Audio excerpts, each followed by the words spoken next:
आपकी अदालत में फिल्म स्टार थी महामंडलेश्वर बनी ममता कुलकर्णी पर आरोप छे કે તેમનું ધાર્મિક રૂપ ડ્રામા છે।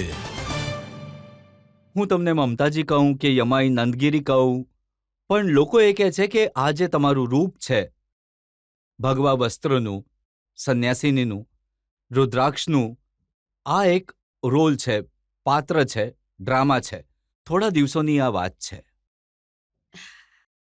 એકચ્યુઅલી જો આ થોડા દિવસની વાત હોત તો તમે 12 વર્ષ ગયા, મારી 23 વર્ષની તપસ્યા છે, તો 23 વર્ષથી હું ગાયબ છું।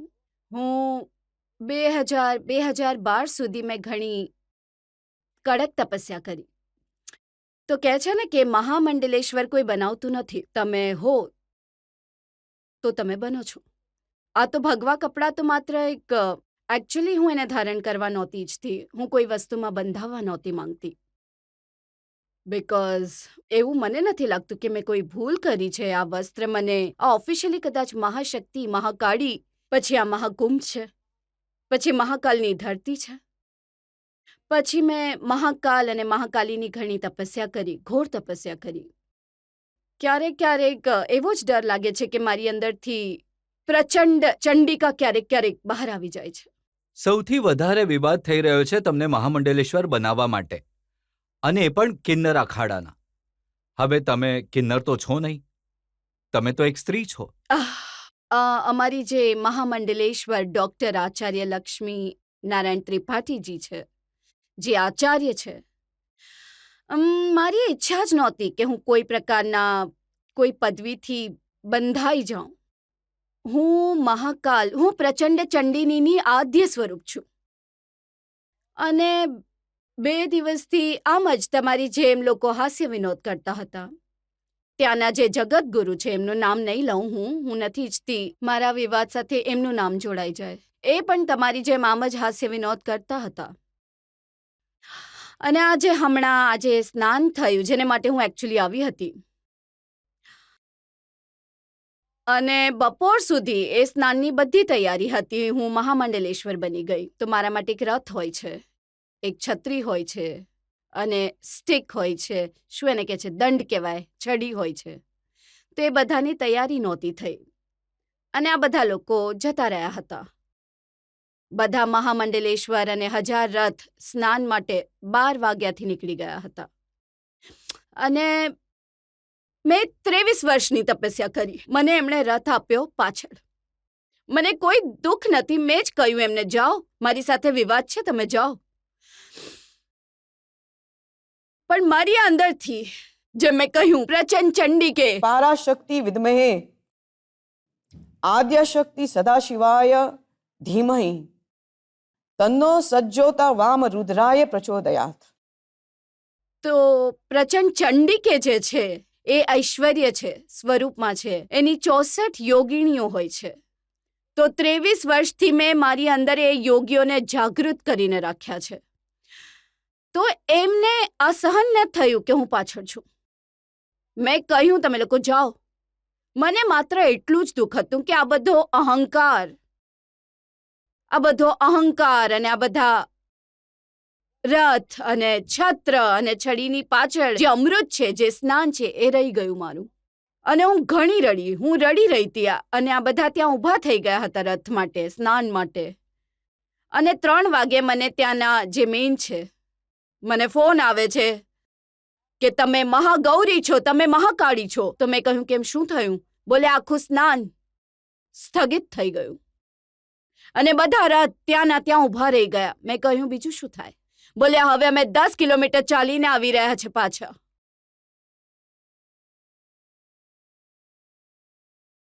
તો મેં કહ્યું હું મહાકાળી છું, જે સ્નાનમાં તમે ડૂબકી મારો છો એ હું જ છું।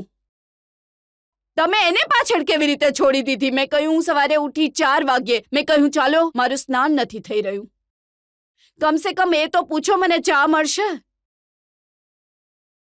તો એમણે મને કહ્યું કે ચા વાળો પણ સ્નાન માટે ગયો। તો પ્રચંડ ચંડિકા હજી ભડકી ગઈ, સમજો, લાશો પડી ગઈ હતી ત્યાં। આ હું નહોતી ઈચ્છતી, પણ એ સહન જ ન કરી શકી. જો ચા વાળા અને ઝાડુ પટ્ટા વાળા જઈ શકે છે સ્નાન માટે, તો એટલું તો મેં કોઈ ખરાબ કર્મ નથી કર્યું. 23 વર્ષથી તો હું છોડીને એકાંતવાસમાં તપસ્યા અને ધ્યાન કરું છું, તો મારો અધિકાર સ્નાન માટે નથી. તો કદાચ એ પણ નહીં સમજી શકતી હોય. ના ના, હું તો પૂછી રહ્યો તો મહામંડલેશ્વર તમને જે બનાવવામાં આવ્યા અને જેમણે તમને બનાવ્યા એમની સામે ઇન્ક્વાયરી શરૂ થઈ ગઈ કે કોને બનાવી દીધા. ઠીક છે, આજે તો પ્રમાણ થઈ ગયું કે કોને બનાવી દીધી. કે મેં તો પહેલા જ કહ્યું હતું જે દિવસે મારો અભિષેક થયો હતો કે મને શાસ્ત્રાર્થ માટે બોલાવો પ્લીઝ, પણ મને કોઈ શાસ્ત્રાર્થ માટે બોલાવવા જ નથી ઈચ્છતું. સ્વામી આટલા રામદેવ તો કહી રહ્યા હતા કે interviews થાય છે. આજકાલ તો કોઈની પણ મુંડી પકડીને એમને મહામંડલેશ્વર બનાવી દેવામાં આવે હવે હું શું કમ રામદેવ બાબાને? એમને મહાકાળ અને મહાકાળીનો ડર હોવો જોઈએ. બસ હું એમને એમના ઉપર છોડી દઈશ. મારો કોઈ કરતા નથી, એ જ ભડકી જાય છે. અને બાબા બાગેશ્વર, એમની સાથે તો હનુમાનજી પણ છે. જુઓ, બાબાએ બાગેશ્વર કહ્યું કે મહામંડલેશ્વર બનવા માટે તપસ્યા જોઈએ છે 50 વર્ષોની. હું હજી સુધી નથી બની શક્યો. આ કેવી રીતે બની એ ગયું? શું છે? નેપી ધીરેન્દ્ર શાસ્ત્રી છે. જેટલી એમની આયુ છે 25 વર્ષ, એટલી મેં તપસ્યા કરી છે. અને જેમને એમણે સિદ્ધ કરીને રાખ્યા છે એ છે હનુમાનજી.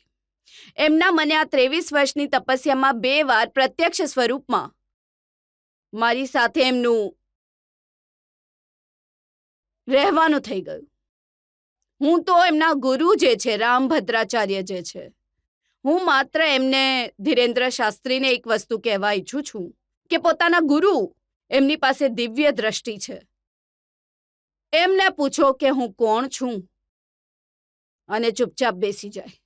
પણ કિન્નર અખાડાના જે લોકો છે એ જ માનવા તૈયાર નથી. ત્યાં પણ એવા અમુક લોકો છે જે એ કહી રહ્યા છે કે કોઈ કિન્નરને જ બનાવત કિન્નરોના મહામંડલેશ્વર. નહીં, એકચ્યુઅલી એમની જે મહામંડલેશ્વર છે આચાર્ય લક્ષ્મીનારાયણ ત્રિપાઠી, એમણે જ મને વેલકમ કરી. હું તો બિલકુલ તૈયાર નહોતી આ બધી વસ્તુ માટે. એમને મળી 2 વાર. હવે લક્ષ્મીનારાયણ ત્રિપાઠીજીને મુસીબત થઈ ગઈ છે. હા. એમની ઇન્ક્વાયરી થઈ રહી છે કે એમણે કેમ બનાવી દીધા મમતા કુલકર્ણીને. હમણાં નહીં થશે. હમણાં જેમને એ સંશય હતો કે મને કેમ મહામંડલેશ્વર, મેં એમને જ ધ્યાનથી જે પણ લોકો સાધનાથી સંન્યાસી બને છે, સાધુ બને છે, મહામંડલેશ્વર બને છે, એમના વિશે માનવામાં આવે છે એમણે વેદોનું અધ્યયન કર્યું હશે, શાસ્ત્રોનું અધ્યયન કર્યું હશે, આધ્યાત્મ સમજ્યું હશે. હમ. તો તમારા વિશે કંઈક એવું દેખાતું નથી. એટલે વારંવાર હું એ જ કહું છું. ક્યારેક હું પોતાની જાતને ઉલટી રીતે પણ બતાવું છું, જેથી મારું સાચું જ્ઞાન છુપાઈ જાય. અને એમ પણ જ્ઞાનને એમ ઉજાગર ન કરવું જોઈએ, એનાથી અહંકાર ઉત્પન્ન થાય છે. તો તમે વેદોનો ઉલ્લેખ કર્યો તો થોડું ઘણું આજે મેં આમ પણ મંત્ર ઉચ્ચાર નથી કર્યા. મેં કહ્યું અહીંયાથી જ આજે હું કરી લઈશ, તો જેથી દૂધનું દૂધ ને પાણીનું પાણી થઈ જાય. અને આ ઋગ્વેદનો મંત્ર છે. અગ્નિમ ઈલે પુરોહિતમ યજ્ઞસ્ય દેવ મૃત્વિગમ હોતારમ રત્ન ધાતામામ અગ્નિમ એ પૂર્વવી ઋષિભિરીડ્યો નૂતને ઋતાસ દેવાય વક્ષતી ઉપતા અગ્ને ઉપત્વામ અગ્ને દિવે દિવે દોષાવસ્તાદિય વયમ નમો ભરંત એમસી અગ્નેયમ યજ્ઞમ ધરમ વિશ્વસ્તા પરિભૂષિસી ઇદવેશુ ગચ્છતી. હવે મારે પણ મારું કામ કરવાનું છે ને.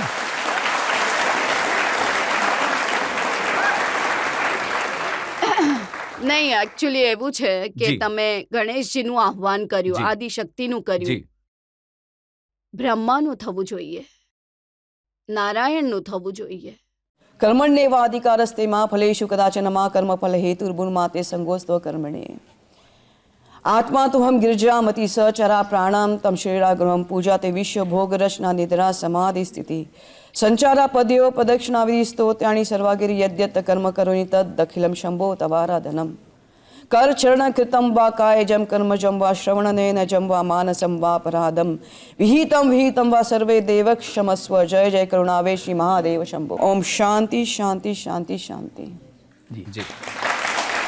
હવે જ્યારે શાંતિ થઈ ચૂકી છે તો આમાં હું બ્રહ્મ તમને થઈ ગયા, નારાયણ થઈ ગયા, શિવજી થઈ ગયા, હવે હું તમને વચ્ચે 2-3 સવાલો પણ પૂછી લઉં. અને લક્ષ્મીનું નથી થયું, અને સરસ્વતીનું. પ્લીઝ એક થતું રહેશે સેકન્ડ. તો આપણા જીવનમાં આ તો રોજ થાય છે. નહીં, ચાલો, તમે ઘણું સારું કર્યું. આ સનાતન ધર્મની પરંપરાઓ છે, બધા દેવી દેવતાઓને યાદ કરવા? આ જેટલા મેં મંત્રો ઉચ્ચાર કર્યા, આ બ્રહ્મ વિદ્યાથી એના કોઈ લેવા દેવા નથી. આ તો તમને પંડિત બનવું છે, તમને આચાર્ય બનવું છે, કોઈ મહંત મહાકાળના બની જાઓ છો ત્યારે તમને આ બધા મંત્રો અને ઋગ્વેદની આ મંત્ર ઉચ્ચારની આ પંડિતના વિષયનો અભ્યાસ થઈ ગયો, જેને બ્રહ્મ વિદ્યા કહે છે. એ તો બધા શબ્દોને શાંત કર્યા બાદ જે ધ્યાન હોય છે, અષ્ટાંગ યોગ હોય છે, એના દ્વારા બ્રહ્મ વિદ્યા સિદ્ધ કરી શકાય છે. એમાં પણ તમારે ધ્યાન કરવું પડે છે, તમને તપસ્યા કરવી પડે છે, તમને ઉપવાસ રાખવા પડે છે કડક. ત્યારે જઈને જાગૃત થાય છે, જેને આપણે કહીએ છીએ કુંડલીની શક્તિ યોગા, જેને કહે છે કુંડલીની શક્તિ, જે મૂળધારા ચક્રમાં એને શબ્દ એને મંત્રથી કોઈ લેવા દેવા નથી. તમારા બધા જ્ઞાનને જે કિન્નર અખાડાના લોકો છે એ માનવા તૈયાર નથી. ત્યાં એક મહામંડલેશ્વર છે, હેમાંગીજી. જી, એમણે કહ્યું કે 10 કરોડ રૂપિયા આપીને આ મહામંડલેશ્વર બની છે. મારી પાસે 10 શું, મારી પાસે 1 કરોડ પણ નથી. મારા બેંક એકાઉન્ટ સીલ કરવામાં આવ્યા છે ગવર્મેન્ટે. તમને ખબર નથી હું કઈ રીતે જીવું છું, મારા જીવનમાં રહું છું. આ આંસુ એમ જ નથી આવી રહ્યા. મેં ઘણા ત્યાગ કર્યા છે, ઘણી વસ્તુઓનો. મારા તો હમણાં બેંક એકાઉન્ટ સીઝ છે, મારું બધું સીઝ છે. મારી પાસે પૈસા નથી. આ કોઈની પાસેથી ઉધાર લઈને પણ 2 લાખ ગુરુ ભેટ આપવી પડે છે. એને માટે મેં તો તમે કહો છો કે તમારામાં કાળીની શક્તિ છે એટલે જ રથ રોકાઈ ગયા હતા મહાકુંભમાં? હું એના પ્રતીક સ્વરૂપ છું. તો બેંક એકાઉન્ટ ખોલાવી લો.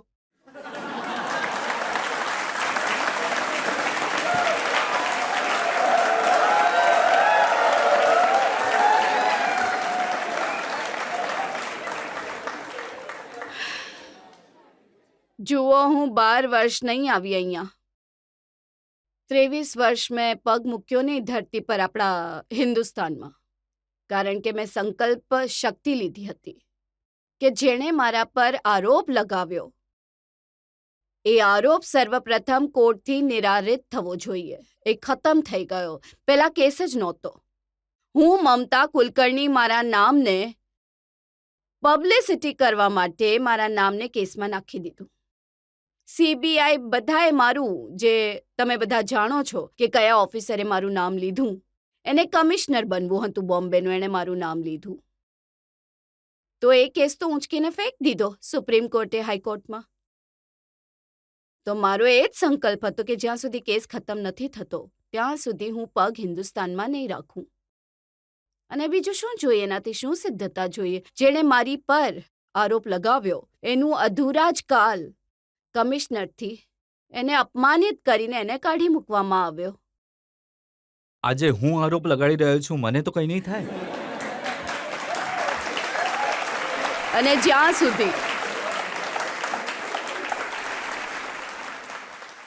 જ્યાં હું હતી, હમણાં હું જ્યાં પણ હતી કુંભમાં, ત્યાં જગતગુરુ હતા, 5-6 મહામંડલેશ્વર હતા. આ જ્યારે રથનું આ થઈ ગયું, આવી ગયા પાછા, અને મને એમણે કહ્યું, હે માતે, તમે પૂર્ણ માતા છો. તો મેં કહ્યું, હું પૂર્ણ માતા છું જ નહીં, હું હજી સુધી શિષ્ય છું. બીકોઝ પૂર્ણ તો માત્ર પરમેશ્વર છે. તમે મને પૂર્ણ કહી, મારે હજી ઘણી શિક્ષા જો, લેવાની ઘણા છે. બધા લોકો એ કહી રહ્યા છે કે આજે તમારું રૂપ છે આ એક થોડા દિવસનું છે, તમે પાછા ફિલ્મોમાં જતા રહેશો, જ્યારે તમને ઘણી પબ્લિસિટી મળી જશે, ઘણું નામ થઈ જશે. 23, જો શું થાય છે, તમે જેના વિશે હમણાં સુધી સાંભળ્યું હશે કે 2-3 વર્ષ રહે છે, આવે છે, એમણે ક્યારેય બ્રહ્મ વિદ્યાનું જ્ઞાન જ પ્રાપ્ત વિનોદ નથી ખન્નાનું કર્યું. નામ આખી દુનિયા જાણે છે. એ પણ સંન્યાસી બન્યા હતા, પછી પાછા જતા રહ્યા હતા ફિલ્મોમાં. જુઓ, એ જ તો છે ને, જેને પૂર્ણ જ્ઞાન હોય છે એ આવું કરી જ નહીં શકે. આ તો એવું થઈ ગયું જેમ કે દૂધ છે, એને ફાડીને એને ઘીમાં એનું જ્યારે પરિવર્તિત સ્વરૂપ જી, હોય જી છે, હા. જ્યારે ઘી હોય છે, હા. તો તમે એને દૂધમાં એને ન કરી શકો પાછું. તો હું ઘી થઈ ગઈ 23 વર્ષ. 2-3 વર્ષની હોત, આડંબર હોત, તો કદાચ હું પાછી આવત, બીકોઝ આજે બ્રહ્મ વિદ્યા છે. સાચે જ, this is not the joke. હમણાં કોઈને આવવું છે, મને જોઈને, મેં જોયું ત્યાં આગળ ઘણા લોકો આવું પહેરીને આવી ગયા. એમને લાગ્યું આ 2 દિવસનું આડંબર છે, ફેન્સી ડ્રેસ કોમ્પિટિશન છે. તમને નથી ખબર મેં જે 23 વર્ષ તપ કર્યું, હું કઈ વસ્તુઓથી પસાર થઈ છું હું જાણું છું. મેં 3 મહિના અન્ન ત્યાગી દીધું હતું. મેં એવા હઠ યોગનું પાલન કરીને મેં આદિશક્તિને મારી સામે આવવા માટે વિવશ કરી દીધી હતી. જો તમે મેં આદિશક્તિને કહ્યું કે જ્યાં સુધી તું નહીં આવે હું અન્નને સ્પર્શ નહીં કરીશ. મારા 12મા દિવસના 5 દિવસ તો હું વગર પાણીએ રહી અને 15મા દિવસે ભગવતીએ સાક્ષાત્કાર મારો થઈ ગયો એમનાથી, અને ત્યારે જઈને મેં અન્ન ગ્રહણ કર્યું. તમે જુઓ, પહેલા ભારતીય અને છો જ્યાં સુધી જેમણે સોરી તમે મને એક પ્રશ્ન જી. પૂછ્યો કે મારા અકાઉન્ટ્સ બેંક અકાઉન્ટ્સ ભગવાન કેમ નથી ખોલતા? જો હું છું અને નથી તો એ પણ હું ઈશ્વરની ઉપર જો પ્રચંડ ચંડી છે એના પર છોડી દીધું મેં. એનું મેં જુઓ, એની જો મને લાલસા હોત તો મારે બોલિવૂડ જ ના છોડવું જોઈતું હતું. 25 વર્ષ મેં એક વાર પણ આવીને નથી જોયું. મારા 3 અપાર્ટમેન્ટ્સ છે, એમનું ખંડર સ્વરૂપ થઈ ચૂક્યું છે. બિકોઝ એને ખોલવા માટે 25 વર્ષ સુધી કોઈ પણ નહોતું ત્યાં આગળ. એના હું ફોટોસ તમને મોકલીશ. એને વાળવી લાગી છે અંદરથી. હું અંદર ગઈ નથી પણ બહારના હાલ હું તમને બતાવીશ. તો આ કોણ કરી શકે છે? જો એને જો અર્થથી એને જો બોલિવૂડથી પ્રેમ હોત તો મારા 3 અપાર્ટમેન્ટ્સ છે, એના ઉપર બધા ઝાડા આવી ગયા છે.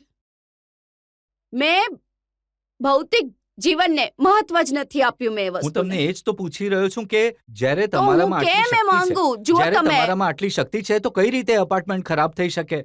નહીં ના થઈ શકે.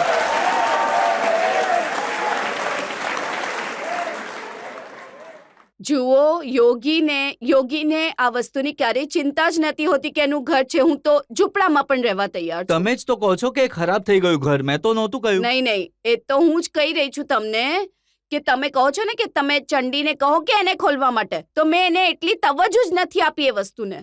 હું મારી બ્રહ્મ વિદ્યાના પ્રતિ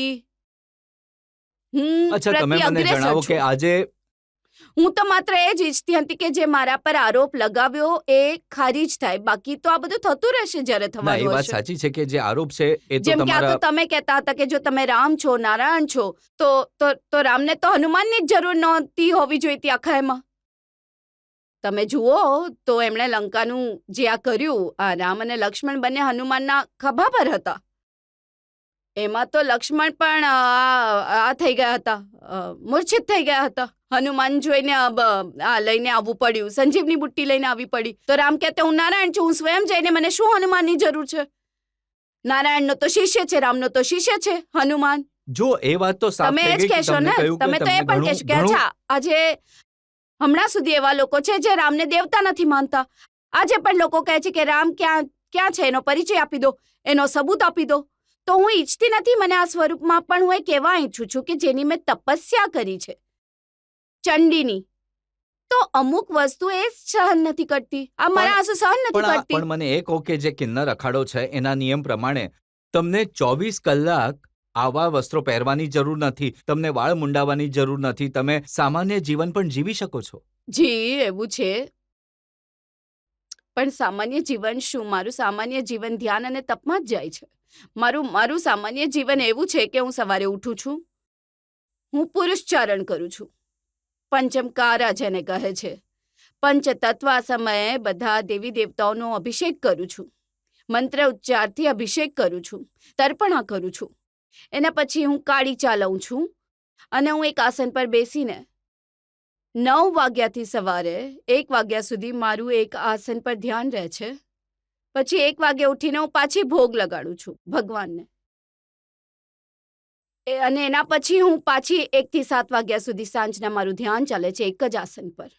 અને 7 વાગે ઉઠીને પછી હું મારું ક્યારેક ઉપવાસ તોડું છું, અથવા ઉપવાસ હું ક્યારેક 30 દિવસ થઈ જાય છે હું અન્ન તમે પણ મને નથી જરા એક વાત લેતી. પૂછવા જી, દો.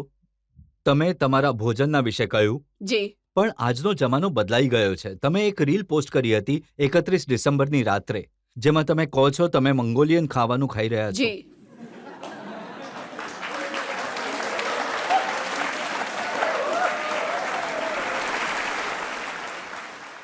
મારી સામે જ્યારે આ સિદ્ધ અવસ્થા પ્રાપ્ત થઈ ગઈ, જ્યારે મારી કુંડલીની શક્તિ ત્રિપુરા સુંદરી અસહસ્ત્રતા ચક્ર સુધી પહોંચી ગઈ ભેદીને, ત્યારે મને 2 સિદ્ધ ગુરુ પ્રાપ્ત થયા. જેમ મેં કહ્યું, 10 ચક્રની ઉપર 10 દેવી દેવતા હોય છે. શ્રી કૃષ્ણએ એક દિવસ મારી પરીક્ષા લીધી હતી, અને જ્યારે આ પરીક્ષા જ્યાં સુધી હોય છે ત્યાં સુધી ઉજાગર નથી કરતા કે સ્વયં છે જેમણે પરીક્ષા લીધી છે, એના પછી ઉજાગર થાય છે. જ્યારે મારી નિર્વિકલ્પ સમાધિ અહીંયા સુધી પહોંચી ગઈ તો 2 સિદ્ધ પુરુષ સાક્ષાત મારી સામે આવી ગયા, અને ત્યાં સુધી હું શુદ્ધ આહાર લેતી હતી અને શુદ્ધ એમાં રહેતી હતી. પણ કેવી રીતે ખબર પડે કે હું નિર્વિકલ્પ સિદ્ધ અવસ્થા સુધી પહોંચી ગઈ છું? તો મેં એમને શુદ્ધ આહાર આપી દીધો. તો એમણે કહ્યું, દીકરા, અને હું શુદ્ધ ખાઈ રહી હતી. તો એમને મેં પૂછ્યું, મેં એમને ઓળખી લીધા કે આ સિદ્ધ પુરુષ છે, એમના જે હાવભાવ અને એમના જે લક્ષણ છે. કારણ કે મને પણ દિવ્ય દ્રષ્ટિ સર્વપ્રથમ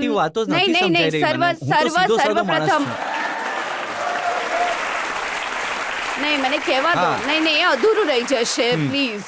તો સર્વપ્રથમ અધ્યાય સમાધિ જ શરૂ થાય છે.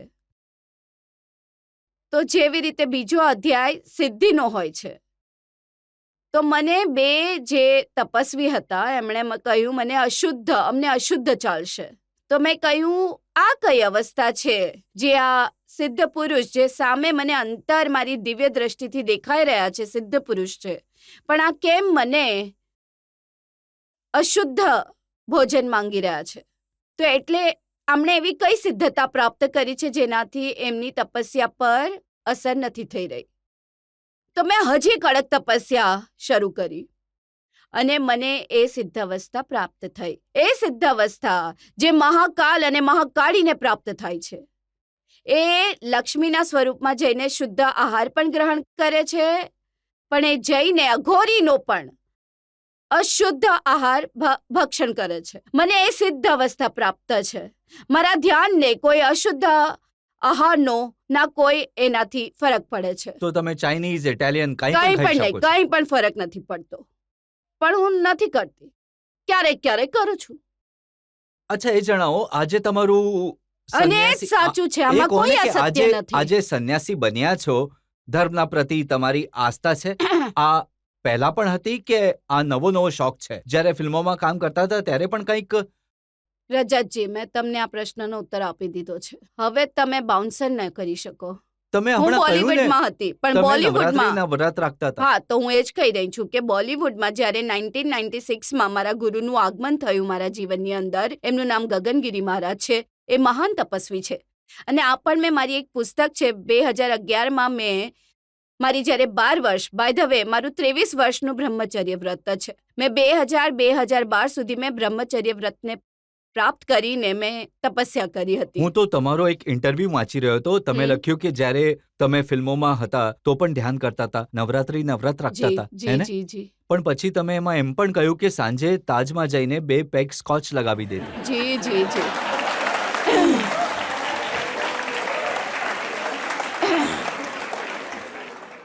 બોલિવૂડમાં જે મારી લાઈફ હતી ને, હું ક્યાંય પણ જતી હતી શૂટિંગમાં, મારી 3 સુટકેસીસ ભરેલી હોતી હતી, કપડાની અને એક મંદિરની. સુટકેસ હંમેશા ચાલતી હતી મારી સાથે.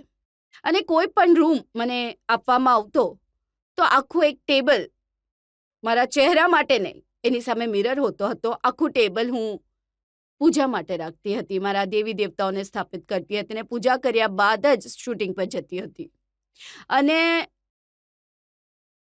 આ નવરાત્રિ પણ 9 દિવસોનો સંકલ્પ હોય છે.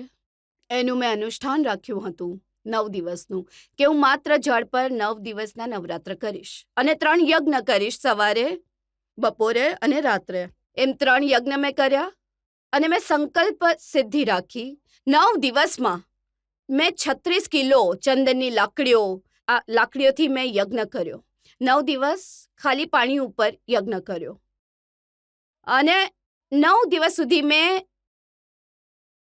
એ જ સમયે, જેમ મેં કહ્યું કે ઘણા જન્મોનો આપણો અભ્યાસ હોય છે, તો મને નથી ખબર શું થતું હતું. એ જ સમયે હું 2-3 કલાક ધ્યાનમાં, જેમ કે હવન યજ્ઞ ચાલે છે, આંખ બંધ કરીને 3-4 કલાક મારું ધ્યાન ચાલતું. જ્યાં સુધી 3-4 કલાક ધ્યાન ન થતું તો બહારનો સમય મારો હવન યજ્ઞનો રહેતો. પછી રાતનો હવન યજ્ઞ, એમ મેં 9 દિવસ કર્યું, પૂર્ણાહુતિ કરી. 9મા દિવસે મારા ડિઝાઇનર જે હતા બોલિવૂડના, એ આવીને કહેતા હતા, what Mamata, what is this happening, you have taken too serious main.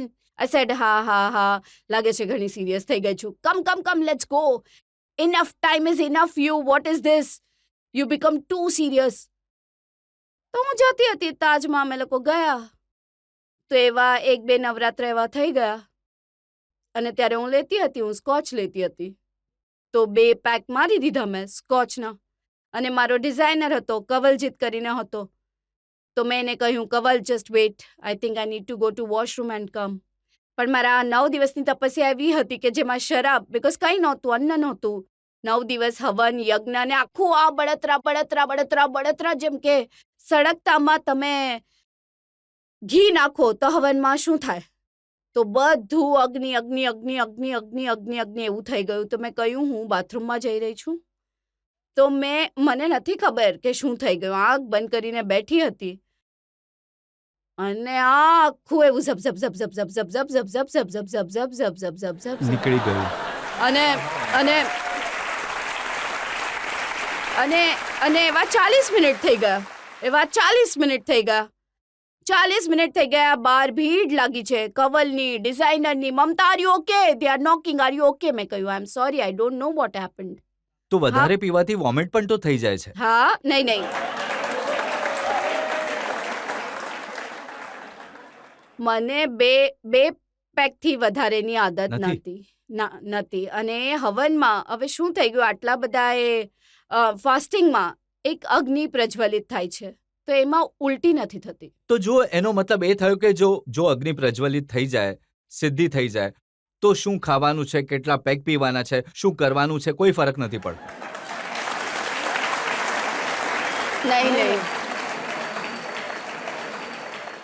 નહીં, આ 96માં થયું હતું. આ 96-97માં થયું હતું. 2 વર્ષ એ જ મારા ગુરુએ જોયું. એ મહાન તપસ્વી હતા. એમણે જોયું કે આ છોકરીની, આ એમના ડિઝાઇનર છે, એનું બોલિવૂડ અને વધારે લાંબી ખેંચવા નહીં દે તપસ્યાને. એ તપસ્વી છે એટલે એમને તપસ્વી કહીએ છીએ. એમણે જોયું કે આ બધું શુમનું ચંડમુંડ આજુબાજુ છે. તેમણે આવું જ મારે માટે તપસ્યાનું સ્થાન, જ્યાં 12 વર્ષ કોઈ પણ મને, બીકોઝ 12 વર્ષની તપસ્યા કરવી પડે છે, ત્યારે જઈને તમારી કુંડલીની શક્તિ જાગૃત થાય છે, ત્યારે તમે નિર્વિકલ્પ સમાધિ સુધી પહોંચો છો. તો એટલે 12 વર્ષનું બ્રહ્મચર્ય વ્રત કરવાનું જ હોય છે, ત્યારે જઈને કુંડલીની શક્તિ જાગૃત થાય છે. જનતામાંથી એક સવાલ આપણે લઈ શકીએ હમણાં? મેડમ, તમને એક સવાલ પૂછવા ઈચ્છું છું. 2 હિન્દી સિનેમાના ઘણા જાણીતા ગીતો છે. संसार से भागे फिरते हो भगवान को तुम क्या पाओगे. આ ગીત પર તમારા વિચાર અમે બધા સાંભળવા ઈચ્છીશું. હું ગીત ગાઉં એ જ. હા. गुरु चरणाम्बुज निर्भर भक्त संसारात चिराग भवमुक्त. गुरु चरणाम्बुज निर्भर भक्त संसारात चिराग भवमुक्त. सेन्द्रिय मानस नियमा देवो द्रक्षसि निज हृदय संदेवम. द्रक्षसि निज हृदय संदेवम. भज गोविंदम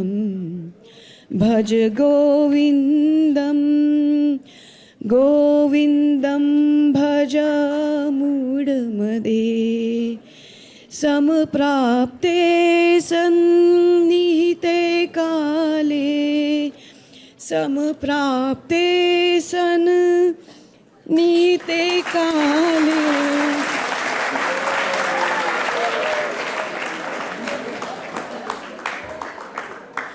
नहीं रक्षति दुःखिन करणे.